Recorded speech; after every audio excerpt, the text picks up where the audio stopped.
Check out what the satisfied Dan Gemus real estate team clients are saying about working with the Dan Gemus team. Visit dangemus.com. I got to thank you for being a voice of reason in a sea of insanity. Now back to the Dan Gemus Real Estate Show on AM800. All right, Kathy Talbot in studio with me today. Our last segment for the day, Kath. This hour has flown by. It always flies by, doesn't it? Always flies by. Holy moly. We're back with you again. And Kath, you're back with me tomorrow, too. Yes, that's right. A double whammy again. Aren't you lucky? I am so lucky. Back with you tomorrow from noon to 1, every Saturday and Sunday from noon to 1 here on AM 800. Before we get too far, though, we're going to listen to and answer some listener questions. A reminder that if you are looking to make a move, the Dan Gemus team is always here to help.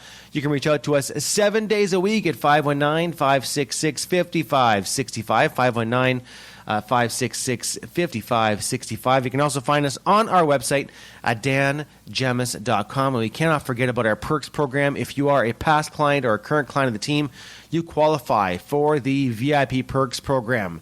That perks program basically gives you access to hundreds of services across Windsor and Essex County. And it's growing. It's growing. Amazing. 100%. 100%. So we just booked some upholstery cleaning. So through the VIP Perks program, so we save on that service. So there's everything. There's almost moving nothing. Stuff. Well, there's nothing that I've had clients ask about that there's not a recommendation on there. 100%. Yeah, electricians, plumbers, all the typical outside, house stuff. Inside, yeah. Outside stuff, yard work, fences, decks, pools, you name it. It's all there.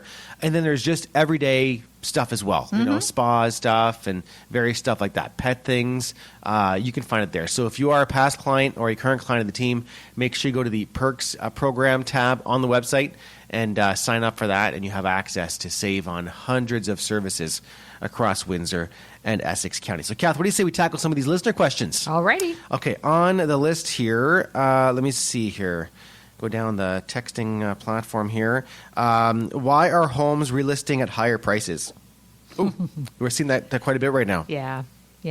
Well, most of the time it's because they didn't get what they anticipated or wanted. They tried or didn't get an offer at all. Yeah, they tried a low number, thinking that they might get a bidding war sort of thing or whatever, and it didn't happen, and they couldn't sell for anything less than that, so they had to start over at a new price. It's tough, right? The market's in flux right now. So it's let's take it back 4 or 5 years, 6 years pre-COVID. Let's call it pre-2018, because 18 the market started heating up, right?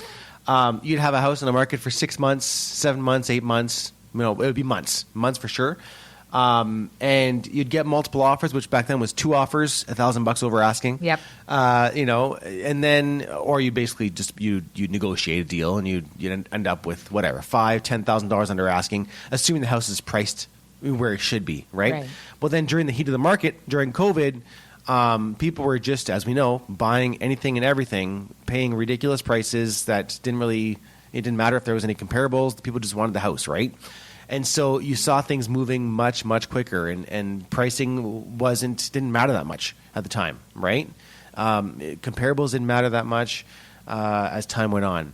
Well, now the market is kind of shifting back a little bit, more towards an even market right now, and there's more to choose from a buyer's standpoint, so they have a bit more negotiating power, right? And so at the same time, you have sellers that are still wanting to get the price that they were getting in February of 22 at the peak of the market. Yeah. And so they don't understand the prices have come down a little bit since then. They've started rising again, but nowhere near what they were, right? And so sometimes sellers want to try something against their realtor's suggestion.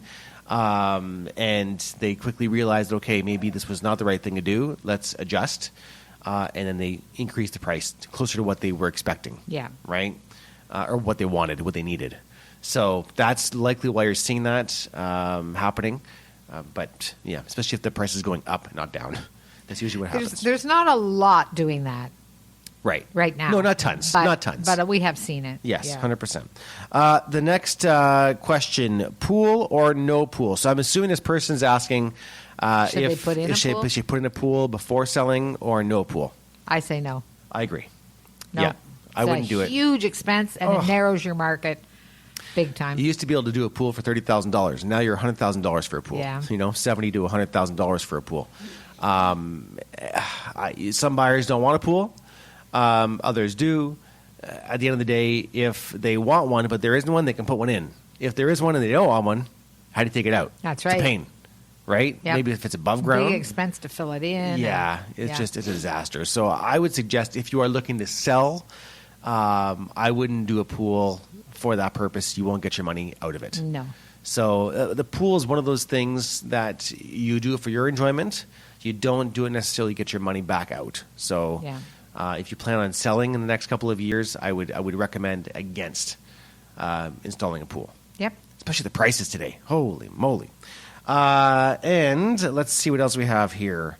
Considering an income property, but we don't live in the same area. So I'm assuming, so this is one of our listeners, so I'm assuming they want to buy an income property outside of Windsor, Essex County.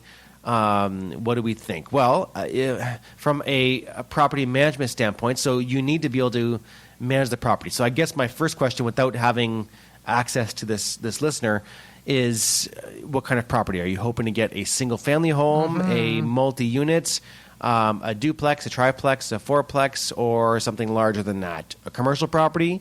Depends on what type of property. Now, I would probably, either way, strongly suggest, if it's out of town especially, to get a property manager. Oh, you'd have to. Yeah, because you don't want to. It depends how far it is. If it's Chatham, then well, maybe yeah. okay.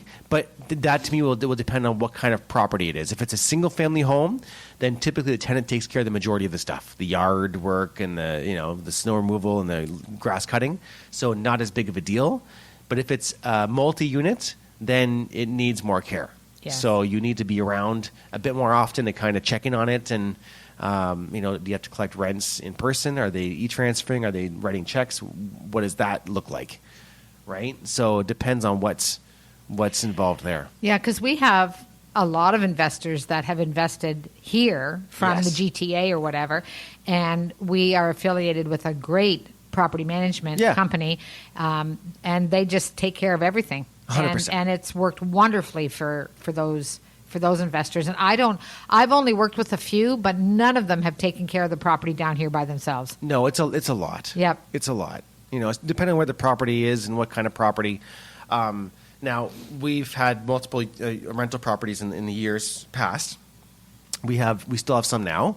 And I self-manage, but I'm very involved, right? So I'm very involved. That's what I do for a living. So, but we've had property managers in the past for our larger buildings, which we've since sold. So, if the building is larger, you definitely want to have some help there. You don't want to have to deal with that every day. Yeah, and then you've got to factor that in to your expenses. That's right. Right? So that's another thing you really have to think about. That's right. So lots of questions there. If that wasn't the angle you were taking, listener, with that question, then let me know. But assuming that's maybe where you were kind of going with that, if you're looking to invest in something out of Windsor and Essex County, that's probably the best way to go. But in the meantime, Kath, if someone is looking to maybe make a move, maybe downsize or upsize or side size, what's the best way? Like, talk about the process a little bit of a home evaluation.